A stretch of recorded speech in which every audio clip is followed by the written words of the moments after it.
Fala galera, estamos aqui para mais um vídeo, espero que estejam todos bem. No vídeo passado a gente falou sobre procrastinação, a gente falou de 3 motivos para a gente abandonar esse hábito. E hoje a gente vai falar de uma ferramenta de crescimento pessoal muito importante, né? Os estudos. Vamos falar a parte 2 de estudos. A gente vai ter um foco hoje no nosso aprender, nas formas de aprender. Vamos falar sobre aprendizado ativo e passivo. E sim, nos estudos a gente precisa entender a questão do aprendizado. A gente precisa entender como a gente aprende. Alguns vão chegar em mim e vão dizer: ah, Christian, eu estudo para ser rico, eu estudo para passar no vestibular. Mas, cara, para passar no vestibular, você tem que tirar uma nota boa. E para tirar uma nota boa, você tem que ter uma taxa de acertos boa. E cada questão vai fazer diferença nisso. E adivinha, para resolver as questões você vai ter que aprender. Então, focar no processo é mais importante do que focar no resultado em si. Por isso a importância da gente focar no nosso aprender, da gente focar no meio do caminho. E, primeiramente, a gente vai fazer uma diferenciação, né, sobre aprendizado passivo e ativo. E o que é aprender, né?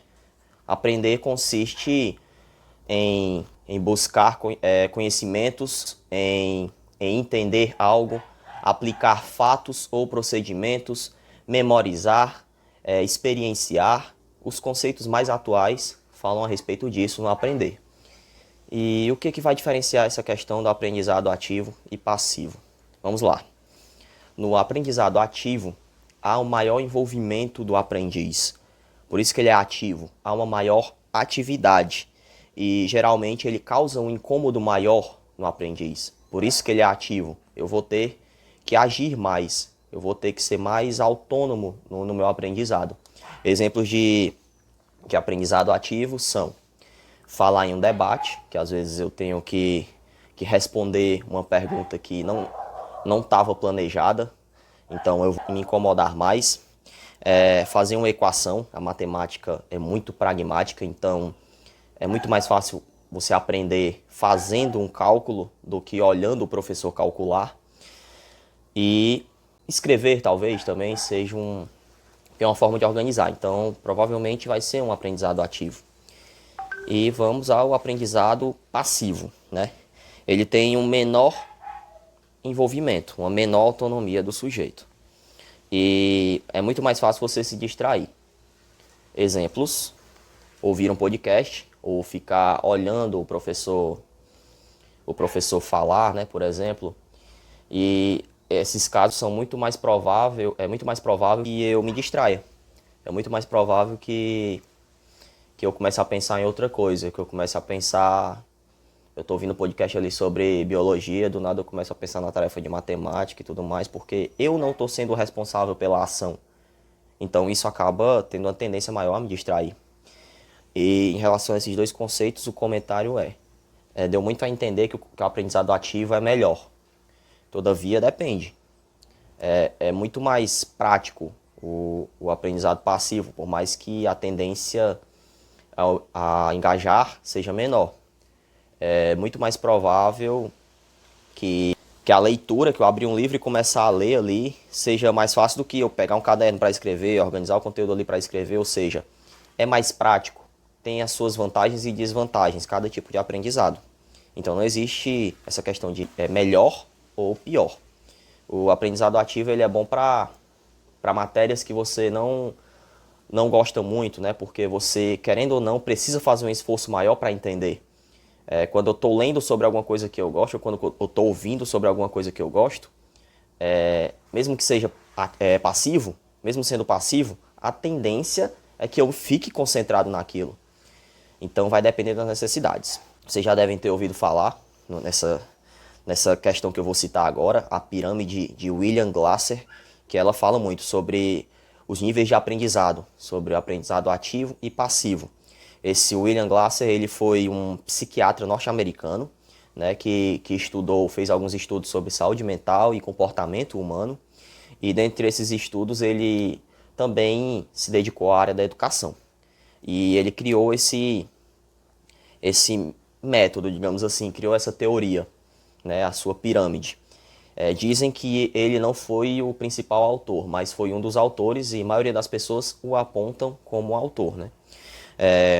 Nessa teoria dele, ele troca o estilo expositivo, ou seja, aquele só que aquilo é exposto para você, né? Como é que eu vou dizer? Dar um exemplo. Uma forma de áudio, né? Ou a aula recebida pelo professor por meio somente da fala. Ele troca esse estilo expositivo pelo meio de construção de conhecimento ativo, tendo em vista que esse meio ativo promove mais aprendizado, tende a promover mais aprendizado. Como é que funciona, né? Vocês já devem ter visto, né? Ele coloca a questão de numerações, mas claro que isso não é exato, né? É só um meio para nortear. Ele afirma que 10% do aprendizado ocorre quando a gente lê, 20% quando a gente ouve, e esses aprendizados são passivos, né?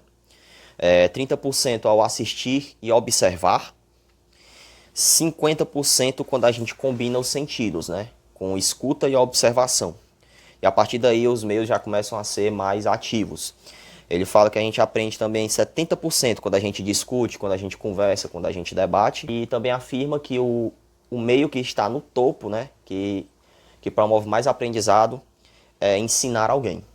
Ensinar, resumir, estruturar algum conteúdo é o meio mais ativo de aprendizado segundo a sua teoria. E a gente não está tratando aqui de verdades absolutas, a gente está tratando a respeito de uma teoria que ela, sim, pode envolver tendências. É mais provável que quando você transmite o conteúdo, quando você ensina alguém, é mais provável que você aprenda, fixe aquele conteúdo por estar havendo um envolvimento maior, mas isso também não quer dizer que ao ler você não aprende. Isso pode servir como um complemento. Aqui a gente tem uma teoria, né, que mostra os meios pelo qual a gente pode aprender. Como eu disse, né, a conclusão agora desses dois momentos se dá no fato de que vários meios de aprender, todavia a gente tem que analisar as necessidades, a gente precisa ver as necessidades de cada situação, de cada matéria, a viabilidade também, né? É importante a gente ver isso, mas o pior de tudo na questão dos estudos é você não se estimular, é você não utilizar de nenhum desses meios. Aí sim, é certeza de a gente não aprender. E o comentário final a respeito se dá na questão de analisar todos esses meios, buscar utilizar todos esses meios, identificar quais são os que você mais consegue absorver conteúdo, quais são as matérias que você precisa, como é que eu vou dizer? Que você precisa ser mais pragmático, tem algumas matérias que você só lendo você consegue absorver, tem algumas matérias que você precisa se forçar mesmo a se envolver, então vai depender de cada necessidade. Eu aprendo muito escrevendo, eu aprendo muito levantando a mão na aula, conversando, eu tento se utilizar dos diversos meios e ativos. Eu prefiro assim. Só que, por exemplo, em dia de prova, quando eu estou indo para a faculdade, eu abro o artigo no celular e leio. Me utilizo do meio da leitura. E isso me ajuda a ter um desempenho maior na prova. Então, não se trata de utilizar somente um meio. Se trata de saber em que momento eu devo me utilizar daquele meio, porque todos podem promover o aprendizado. Né? O exemplo da música, quando a gente escuta demais uma música, ela fica na nossa cabeça. E aqui na pirâmide a gente diz que a música é um meio passivo. Apesar de ser passivo, ele promove a absorção, promoveu a memorização. E, por fim, o conteúdo do vídeo é esse, gente. Espero que vocês tenham gostado. Se você gostou do conteúdo, se inscreve lá no canal, dá uma olhada na parte 1 do vídeo. A gente tem a parte 1 dos estudos, onde eu vou falar a diferença de informação e conhecimento, as dimensões que influenciam no nosso aprender. Serve muito para complementar esse vídeo de agora que você acabou de assistir. Compartilhem caso tenham gostado, caso vejam o conteúdo como algo útil. Curtam, se inscrevam no canal e vamos construir conhecimento juntos aí à medida que o tempo for passando. Até a próxima.